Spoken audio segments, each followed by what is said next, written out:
everyone, I'm Pete Hartnett. I'm one of our product managers here at Tulip. I'm joining you today from the Tulip Experience Center here in Budapest. When we meet with large manufacturers or manufacturers that are in the process of scaling and expanding their operations, they're often focused on a handful of the same pain points and concerns. How do we ensure continuity within a platform across multiple teams in one facility or across multiple sites globally? How do we empower our frontline workers without opening up a can of worms? Or maybe to put it in product terms, how do we maintain the correct level of access control and permissions? How do we see everything that's going on, making sure that there's visibility into site level issues, and then also zooming out to the big picture takeaways for our business leaders? And then we have all these other systems that we need to keep track of, plug into, manage the data flowing in and out of. How does Tulip handle that? The good news is we have a pretty robust set of features and capabilities that are available to Tulip customers today to address all of these different items and issues and other areas of concern. Beyond that, our product teams are in a constant conversation with our customers, prospects, partners, and advisors to keep a pulse on what manufacturers are looking for at an enterprise level. So our roadmap put a high value on these sort of features. Why don't we start with an example of that? Let's dive in. The first feature I'll show you today is something that we've just rolled out. We're rolling through a beta period and is now a live feature that can be used. This is called custom user roles. We're constantly talking to our customers, and as our customers scale, they were starting to struggle to manage the granular permissions within Tulip. Customers were looking for ways to build more access control into their Tulip instances than came standard out of the box. Historically, our customers had about 20 different permission sets that they could choose from when managing permissions within the product.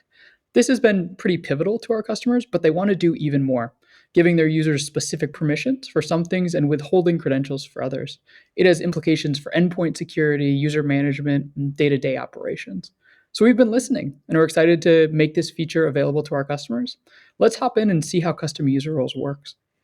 So I'm now within my Tulip instance, and we can see this new roles tab. Like I said, historically Tulip had a subset of about 15 different roles where you could manage your users, and every user would be assigned a different role. These roles associated with different permissions that each of these roles had. For example, account owners have, the most access, whereas someone like an application builder has pretty limited access control. Like I said, these were kind of a limited framework that didn't perfectly address all of our customer needs. And so we've extended this framework to make it something that you can very, very flexibly plug into. So for example, in this case, I've created a manufacturing engineer role. And this looks a lot like an existing role, but I've actually added some additional access. So this is an application builder, but in this case, I've kind of overridden so they can actually do things like working with the shop floor page where you actually manage your deployment of Tulip. Like I said, not something that existed within a current role. And then I can go and take and assign users to this. So in this case, I've got just a single user in this role, but I could assign, any number of different users to these roles. If we come back to a high level, we can now see my manufacturing engineer group right alongside all of my other roles, and again, just associated with the permissions. Now, many of our Tulip customers already have existing permission systems, whether they be SAML-based SSO systems or LDAP-based systems, and Tulip actually can nicely talk to those as well. So we can hop over to another instance where I've actually done configuration and connected to a SAML setup that we're kind of managing on the Tulip side. We can see the configuration of that. And we can also map things like attributes within SAML to specific roles within Tulip. So whenever a user logs in, we'll go ahead and reach out to the identity provider, verify that user actually has access, and assign them to the respective role. Again, this works with both custom user roles as well as kind of the existing set of user roles that Tulip has provided. Another question we often get is, how do I manage user permissions across sites within the platform? We have a feature called Workspaces that allows you to partition your Tulip instance for apps on different sites. This allows you to enforce standardization globally while enabling more location-specific control. So I'm in a Tulip instance here that actually has Workspaces enabled. And this is the Tulip instance where we manage all of our Tulip experience centers. And I can click through different workspaces.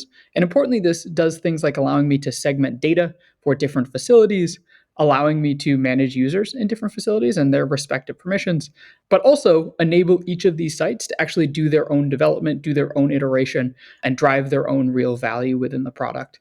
Obviously, things like user management and that sort of thing can be managed either globally or locally within each site. If we dig a little bit deeper into Workspaces, We'll look at how user management is actually handled here. Because this is a single Tulip instance, we can do things like taking a specific user and actually giving them different permissions within different workspaces. So I've got an example here with this Brad Johnson user, and Brad Johnson works in my headquarters, so you can see he's a workspace owner in that site, but he also wants visibility into some of these other sites. So he's got, admin access in Boston, but in Budapest, he only has station supervisor access, significantly more limited access. So he can do what he needs in collecting KPIs on a daily basis to aggregate information up for the organization, but he doesn't have, more access than's actually necessary for him to do his job. So not only is it users that can be managed at a global scale, but also the things that are being built within Tulip. So here, for example, I've got my connectors to other business systems, and these can actually be shared across workspaces. So they can be developed in a single place, but then shared as, sort of a center of excellence across an organization. Again, leveraging kind of the advantage of workspaces as a concept. We do have customers that deploy with separate instances, especially if they're deployed around the world. This is a pattern that we can support in the same way within Tulip. As you scale with Tulip globally, the app building experience also scales with our multilingual functionality. Applications can easily be managed in one central language and deployed globally, with all those insights being aggregated in local languages, target languages, or both. So I've got an example here where I'm doing an integration with my PLM to pull different assemblies and components. And we can see with this multilingual feature enabled, I can select many different languages. And we can actually see this app, translated on the fly. If I wanted to go ahead and add another language, for example, it's as simple as identifying that language. Maybe we want to add German support. I can either manually translate this application or do that on the fly. In this case, I'm going to use our frontline copilot to do that translation for me. So it'll take just a couple of seconds. And then all of the content within my application has been translated. Importantly, the translations that you use in your operations might be quite specific to your business. So on top of this auto translation, we also give you the ability to override those translations if they don't quite make sense contextually. And importantly for your users, we automatically pick whatever their local language is when we're displaying this application to them. So importantly, you only ever have to manage this application in your native language, and the language that your user speaks is automatically supported. Now, this works primarily with static information within applications, but leveraging, again, that frontline copilot, we can also do things like translating on the fly to whatever languages your users speak. So in this case, we've got a bunch of different defect issues or rather past questions that are being stored in a table in French. My users may not speak French, and so what we're doing in this case is pulling whatever the user's local language is and automatically translating this information. You can see that down below. This allows you to both take the static information within an application and the dynamic information and populate that for your users on the fly. On the topic of consolidating and centralizing control, Tulip has a few kind of key features to make it really easy to look across users, machines, devices, and interfaces, and really have a holistic view of your operations. Within the shop floor, I can see the current status of every one of my stations running Tulip applications, including a live view of their applications as they're running. And again, this works entirely globally because Tulip is cloud native, so you can be anywhere in the world and manage your operations. On top of that, all of the insights coming from these applications is automatically being aggregated onto dashboards.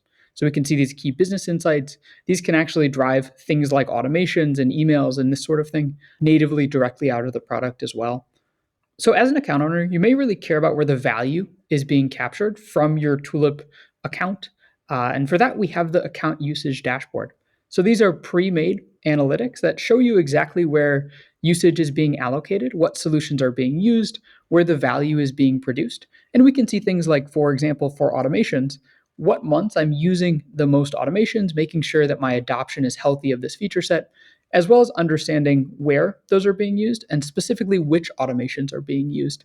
This applies for machines and stations as well. When it comes to rolling out the platform and managing interfaces and operators, we also have features that make that pretty straightforward. One of those features is an MSI installer for rolling out the Tulip player across IT-managed devices. It makes it much easier and faster to install on Microsoft-enabled devices. So that's a good overview of some of the things that come straight out of the box with Tulip, but bear in mind that our open API architecture means there's tons more that you can do with Tulip. We're also continuing to update the product on a regular basis, including new features that'll make it easier to manage groups of users and allow Tulip to access air-gapped on-prem systems. More to come. Stay tuned.